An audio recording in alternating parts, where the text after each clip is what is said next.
I have a passion and a love for music. I just don't have the talent to play an instrument. But I used my talent to become a DJ, and that wasn't enough. I still had the love for band, and I said, if I can't play it, I have to find some way to be around. And I was able to sit with Joni and other talented musicians where they formed, what you call the CISO band, and now even have the vision to now go and follow what is newly becoming Supernova. And that is a band that I see has some direction in which I'm expecting great outcome.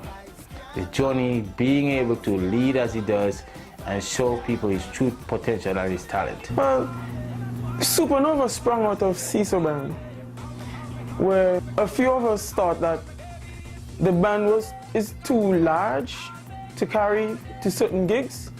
So we basically came together. We had our own practices going on, but we would mainly line together a lot. And as the rest of the band members, after every practice session, we would be the ones left back, fixing up the system and lifting up all the speakers and stuff. So we just formed the band, and we met this other guy who drums. He came and he was like, yo, I'm looking at a gig somewhere, looking to play something. And then we called him into the practice one night. He drummed for us, and we liked his style, so we started a new band. We just had a concert recently. We went from black gospel to soul to some small contemporary stuff into smooth jazz. Then we had some poetry as well. Shari's well-known poet in CISO. Then you had people like Liska Bass.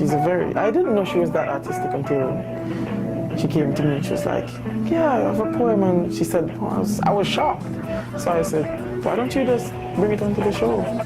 Right now in Wichita Falls, we do a lot of community work, and we play for Falls Fest almost every year since I've been here. I played with a band called Royalties for quite some time. We got a call to play for a music festival in St. Kitts. That was a big thing because I had not played on that level as yet. That's a world stage, and it opened for people like John Legend. We played for people like Calypso King from back home, Conris. We opened for Morgan Heritage on that same stage. Coming to Wichita Falls, and people in Wichita Falls, being from a totally different culture and musical background, would see things differently than the way I would see it from back home. So I had to adjust my style and how I played to accommodate them. Joni is very relatable, so working with him is pretty good at times.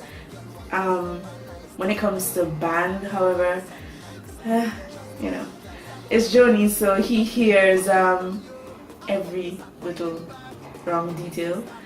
So when you think, everything's fine and dandy, Joni would be the one to be like, no, we gotta start over. No, we gotta start over because he has some kind of wrong pitch or something. So it's good and bad, but it's fine. I think I guess I'll have to start with the worst. The worst experiences would have to be practice when he would come late. We're all students, we're still focusing on school, but we're still dedicated to our music. But the late arrivals, those were awful.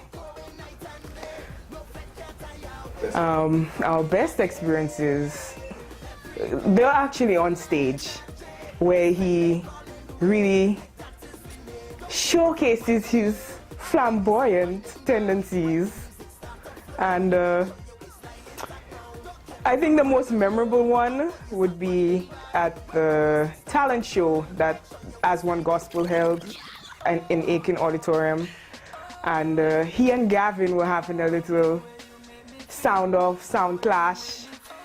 He was playing his guitar, Gavin was playing his pan, and he tried to show Gavin up, and Gavin just hit the ball right out of the park, flipped that pan upside down and was going at it, and Yeah, he kind of looked like a whipped dog who put his tail between his legs and crept back into the shadows. But it was fun, you know, it was fun. It was fun. It was all fun. I've had the opportunity to, be in mixing for the bands performing, where we have talented singers in the band. Ladies that can break the hearts of men, and even some guys that can break the hearts of women. But Joni just has a way of taking the spotlight. I've had Joni, you think he's backing up the singers, when actually Joni makes it look like the singer's backing him up. Joni will take his guitar, he will take it to the front of the crowd, he'll take it in the crowd even. There were times when Joni would disconnect his guitar and he's where he should not be. Let's leave it like that. And that's some of my worst experience with Joni.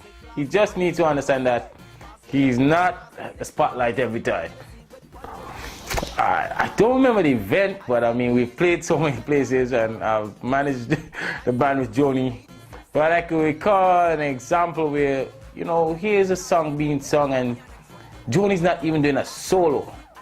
But Joni is right in front of the singer, playing the guitar. I'm trying to take a photo of the singer singing, and all I'm getting is Joni and his guitar. Joni and his guitar.